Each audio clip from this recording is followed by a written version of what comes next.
Okay guys, today in our HTML and CSS class for beginners, we will be talking about one of the most important HTML element called the div element. So what is a div element?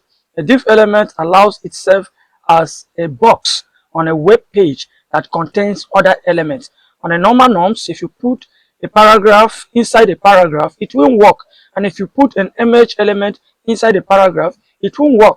But a div element can contain a paragraph element, a div element itself, an image element, a strong element, and a lot of elements. So it is used as a box to contain other elements, and it gives you more control over a web page.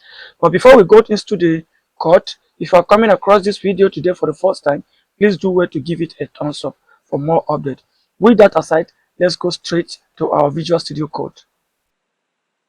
So here we are in our Visual Studio Code, and the first thing I'm going to do is to move to another line.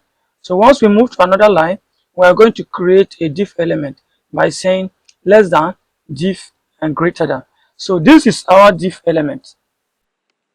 So if you can come to this div element, anything you feel like, you can divide it, and then let's decide to put a paragraph element inside.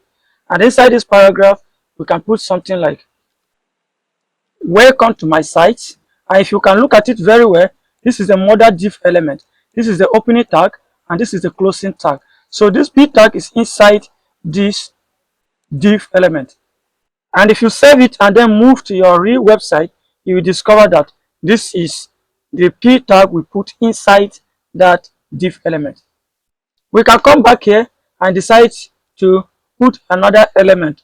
In this time, we are going to put an image element. So we'll give it a source of the folder in which our photos are inside. So we are going to put this folder and then choose this image element. If you hit Ctrl S to save and go back to our real website, you will discover that our photo is here. So in a real sense, this and this are inside the same container. So if you move one of these to another place, or if you move this container to another place, both this image and this p tag will be moved together. So this gives you more control or access over a web page. If you come back here, let's add another thing inside this div container. And this time, we are going to have another div inside this div.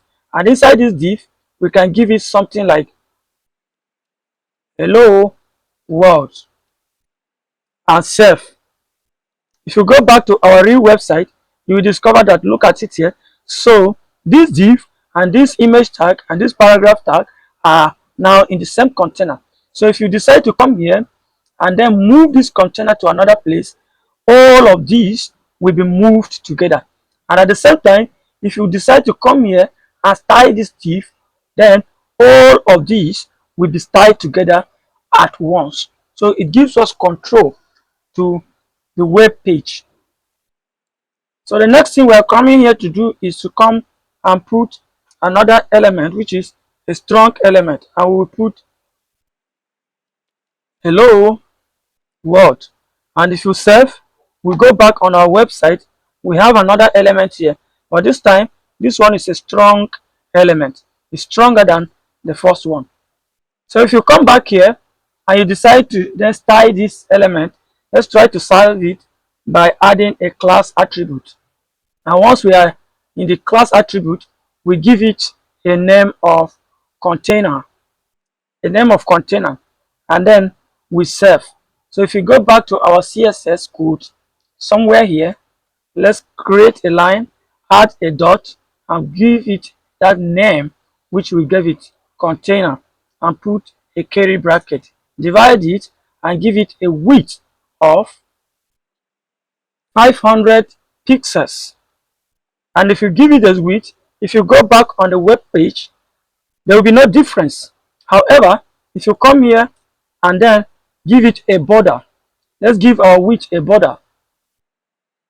So now that we have given it a border, if you come on the web page, you will discover that this is the div we are talking about. Everything, including this one, this image, this one, and this one, all of them are inside a same container. So if we decide to style this div, almost everything in this container will be targeted at once. Finally, all other CSS rules I have taught you throughout this process apply in this process. So you go ahead and style it based on your weight, your height, your color, and every other thing. If you have watched this video to this point, please consider giving it a thumbs up for more updates. See you in my next video.